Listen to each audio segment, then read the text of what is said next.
Welcome. You've got emo stuff. SADurdays on Planet Radio 106.7 with Hunter deBlanc. Welcome to another one.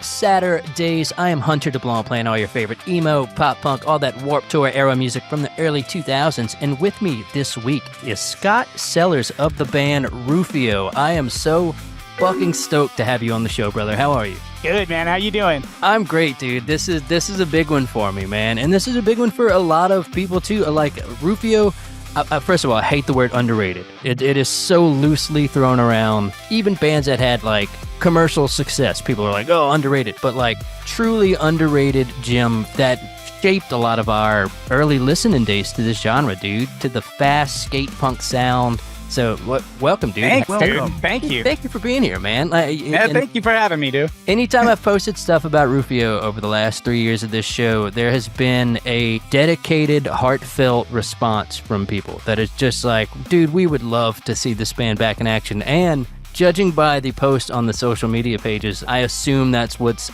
indeed happening. Well, it's semi back in action. Like, we recorded a EP just now. It just got out of mixing and mastering. And we just recorded it because, I mean, like, we just wanted to record with the homies, you know? That's it. It's something homies, fun dude. To do. Yeah, exactly, dude. Like, get involved in each other's lives for another minute. And, just record an EP.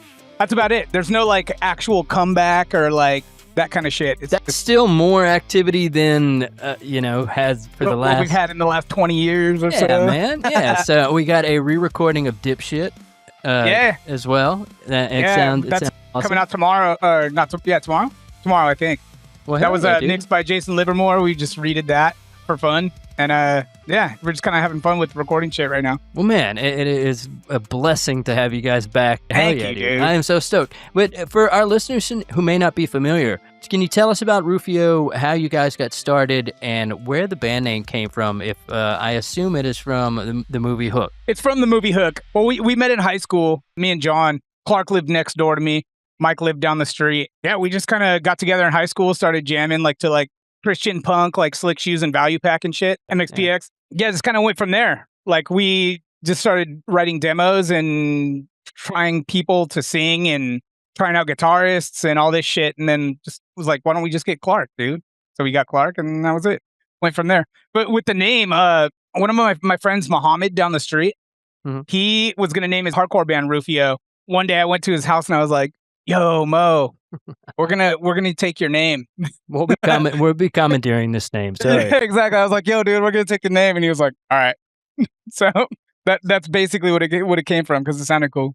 Yeah, dude. I remember I heard the demos before the Perhaps I Suppose album hit, and it was the original one had the excerpt from the movie.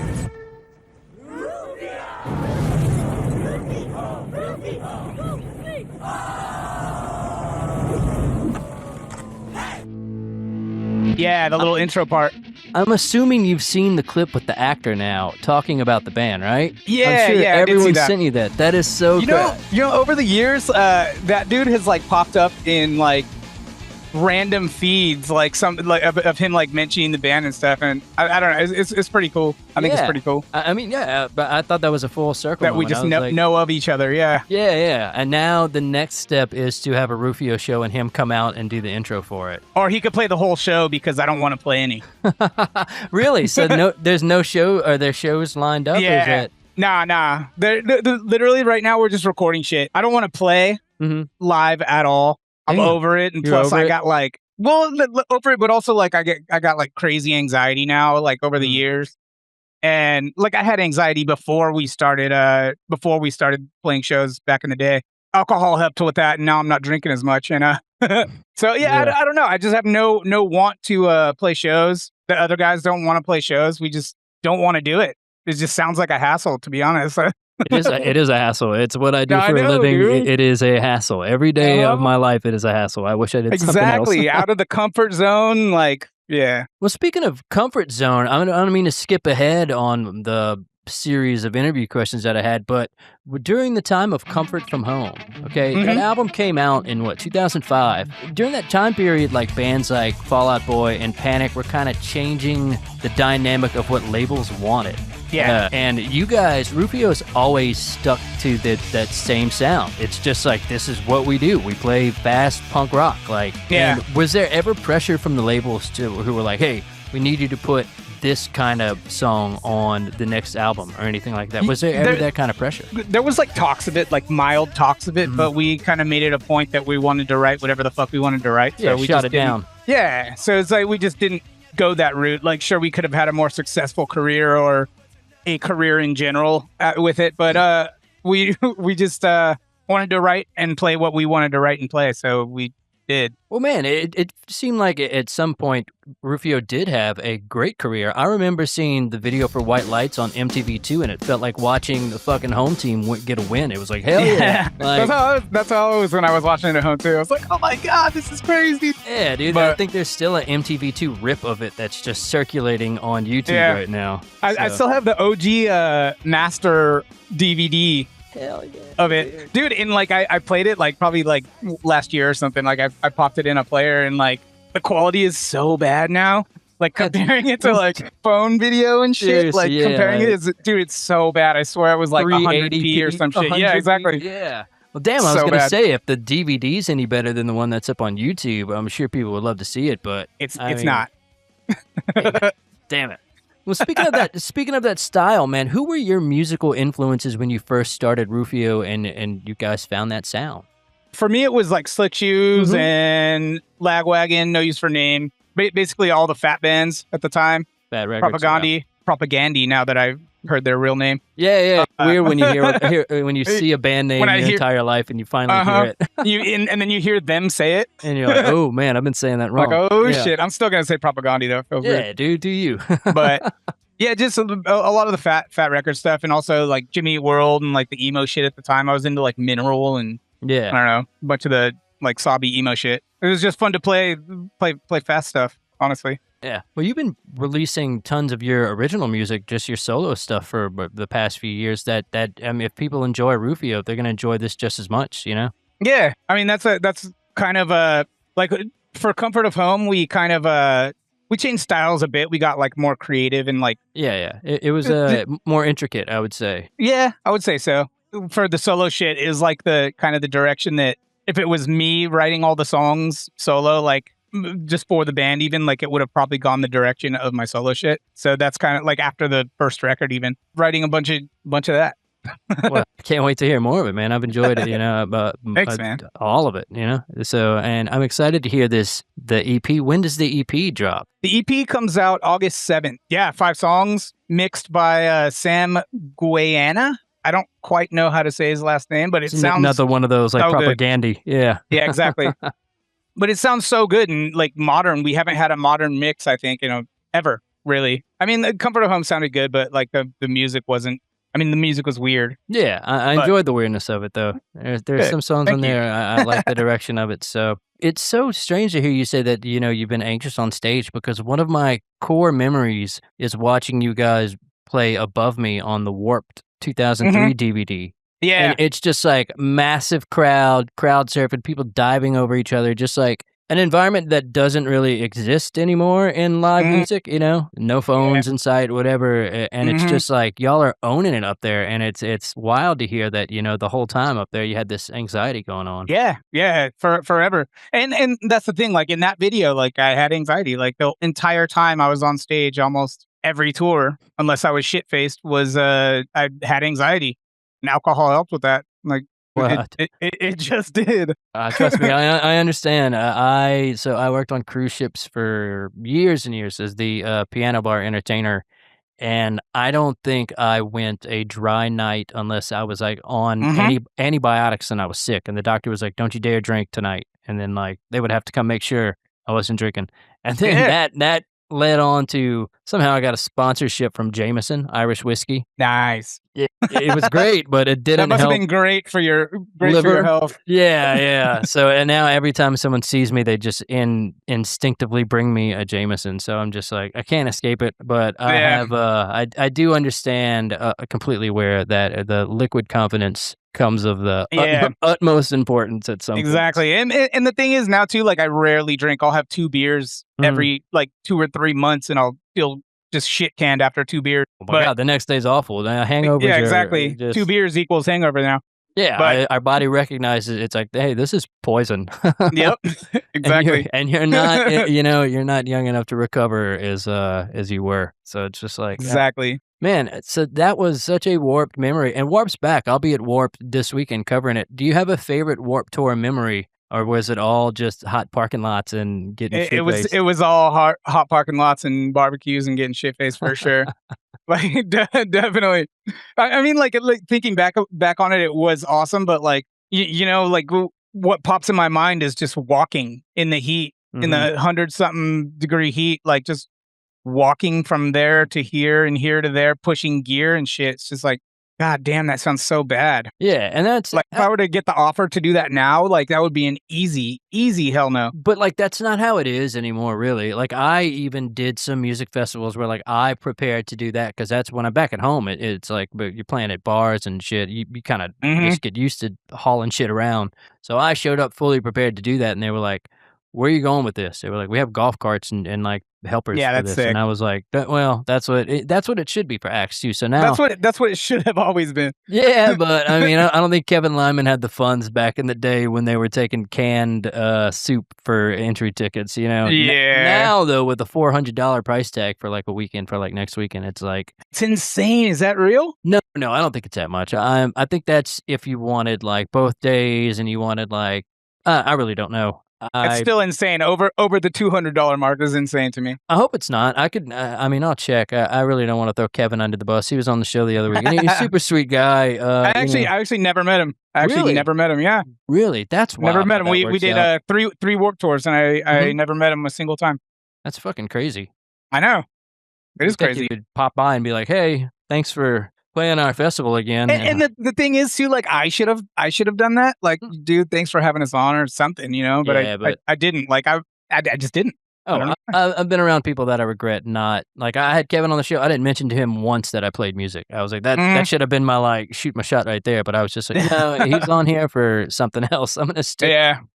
So since Rufio has began their hiatus and is now back for the EP, are there bands that have emerged in the scene that you have taken a liking to? Like bands that weren't around when you were around that like might have popped up. Like a lot of, if you ask kids like who's their favorite pop punk band is, you can see a generational divide when kids are like, The Story So Far or Knuckle Puck or like Neck Deep, and it's like, oh, and that's shit. the thing. Like I love current pop punk. Like I love The Story So Far. I love me Neck Deep. too. I love State Champs. Knuckle Puck's awesome. Like there's a lot of shit. I think State Champs is probably my favorite right now. But yeah, I like a lot of the more modern pop punk. Like I feel like their like generation is kind of passing already too. But yeah, they're already like people are calling that old school They're pop punk, and veterans. I'm like, yeah, what do you mean by that? So it's like, I mean, check into my nursing home, man, because like it happens so fast that exactly. But I mean, like Talk about nursing home. Look at my beard, dude. It's full on white. mine is too. Crazy. That's why I get rid of it. I can't let the I kids keep see it. that this weekend. I'll get kicked off of Warped Tour. They'll be like, you got to get out of here, old man. you You're can't not take supposed this to be shit. here." It's not good for your heart. Yeah, so I had to nuke my beard today. It went completely white between 2023 and 2024. About me too. Yeah. It was solid black before then, and then just overnight, just fucking. Mine was blonde, like kind of like my little puby mustache hair. It was kind of like that color. Now it's just straight up white. My whole head is white now. Somebody told Crazy. me. Somebody said something about just for whatever the beard dye. I'm like, I'm not doing that, dude. I did it a few times. How did it stain or anything? Did it do anything? No, it was great. It was great. Okay. One time I went too dark, and it was so I had like a dark brown beard and mustache. It was so bad. So my wife was I like, kept it for a bit though. my wife was like, don't do it. She was like, I like the gray. I was like, you like the gray because it makes me look old. All right, you don't. Yeah, exactly. You don't want me out there being a spring chicken. True though. True. Well, Scott, so we got the EP coming out in August. I am stoked for it. We got Dipshit coming out now. It'll be out by the time this hits the air, and I'm going to get that track on air. Since we are now an internet radio station, we can play songs that curse. We wouldn't be able Hell to yeah. yeah, dude, we wouldn't be able to get this one on air. Actually before. crazy. The world Yeah. be changing. The world be it do be like that, man. It do be like that sometimes. So Scott, if we could get you back on stage, what environment would it take? Would it take, aside from helpers getting the equipment on stage, and then obviously a very receptive crowd? What, or is it just like completely off the table for you? 100% no. Damn it! That's the thing too. Like in our socials, like when we post anything, it's like, oh, play a show here, play a show here, come You're to gonna Brazil. come to Brazil. Yeah, exactly. I can't answer them all, but I want to get it out there that like we're not going to be playing shows. Like I have to get it out there that we're not going to be playing shows. Like I don't want people thinking we're like full on back reunion, because it's not like that. By all means, protect your mental health, and and don't get pressured into it. I was just wondering if it was like completely just like a from the get go, not for any amount of money or whatever. So I won't say for any amount of money. If it's life changing shit, give me $1 million, fine. Yeah. I don't know what I'll have a fucking hour-long anxiety attack for that. but let's be real, that's not gonna happen. You never know. I don't know what kind of money When We Were Young is dishing out these days, but I mean, it seems like I'm sure that offer has to come across the table every now and then. I mean, not for us though. Really? It's a fucking shame, is what it is. No okay? way, dude. Yeah, but it's the fucking reality of things. Yeah, maybe they just are like tied into it. They're like, he's not going to do it, basically. So they just don't even bother. But then again, I've seen some bands that don't belong back together, getting back together, and I'm like, I would give anything to have Rufio over this. Like, this is so. we get offers for those festivals too. Like We Were Young and that like Riot Fest or something. Oh, that's what I was asking. Did you ever get offers for them? Like, did they? Ever yeah, we got offers for like lots of festivals over the years. So we just price was never right. I just was like, no, it's not even about the price. Literally, I was just like, no. Like, didn't even get into the price and negotiating or anything. Not worth the anxiety. Yeah. Yeah. Well, damn. Yeah, we just don't want to do it, man. I don't blame you. I mean, the environment's changed so much. It's not like it was in that epic video from 2003 of Warped. You'll have kids doing, or have phones up in your face, which is a whole new ball game. So, but in the Warped video, they had shampoo bottles that Warped was sponsored by that day. What? It was like Suave or some shit. Like they were they were one of the sponsors for Warped Tour, and they were giving out these little fucking travel shampoos. And if you see the end of that song, you see one of those little bottles go blah, on my guitar? Custom Les Paul. Yeah. Oh. It's like a $2,800 guitar, which got stolen in 2005. But at Warped? No, we were on tour with the Alkaline Trio, and our entire trailer got jacked. Yeah, but in that video, you could see it, just a splat, just a fucking splooge all over my guitar. And it's a fucking shampoo bottle, dude, those assholes. I'm going search for that clip as soon as I get off of this call, dude. That's wild. What was it like touring with the Alkaline Trio? It was cool. Those dudes were really, really, really fucking cool. I heard their super crowd nice. hated us. Yeah, they're great dudes. They're great dudes. Their crowd was like hated us though. Why? It seems like that's a good fit for music. I don't know. I think so too, but I think Alkaline Trio just has like a darker tone to their little gothy. Yeah, and like so like that their crowd was kind of like that too. So like our fans are wearing like bright pink shirts and shit, and then Alkaline Trios are like, fuck you guys, all this shit. So what's your favorite tour you've ever done, or what's your favorite band you've ever toured with? Do you have a favorite tour? Was easily Taking Back Sunday, Brand New, and us. We traded off headlining depending on where we were in the country. So we did West Coast. Taking Back Sunday, I think, did Mid, and then Brand New did East Coast. And that tour was like eye-opening. Like, holy shit, people actually like us. Like the lines, like all three of our bands weren't very known at the time, and the lines for every single venue were just down the street, like sold out. People it was crazy, dude. It was crazy. That was like our second tour. 2001? Or probably 02, maybe 03, early 03, something like that. It was just insane, dude. Like seeing like that kind of reception for three bands that we thought, all three of us thought this was going to be a tiny little tour. And the venues were really small, and we should have been playing like massive venues. Like none of us knew it. In hindsight, cool. I mean, that sounds like one of the tours I would probably burn a whole flux capacitor on to go back in time to be at. To at least catch one of those stops, man. That just sounds like a great time. Yeah, it was insane. It was insane. Well, Scott, dude, I want to thank you so much for your time today, dude. Thank you for having me, man. Absolutely, dude. I'm so excited to at least hear new music. If you're not going to get on stage, by all means, give us more. Give us as much.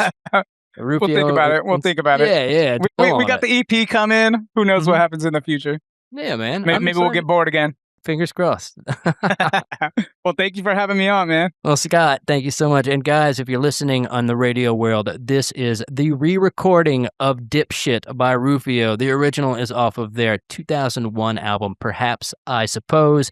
Please check it out. This is a certified hood classic. Certified hood classic. If you are not familiar with this album, please, by all means, go get familiar with the entire Rufio discography. Scott Sellers, thank you so much for chatting with me. Brother, have a great Thank you, man. Saturday night. Goodbye.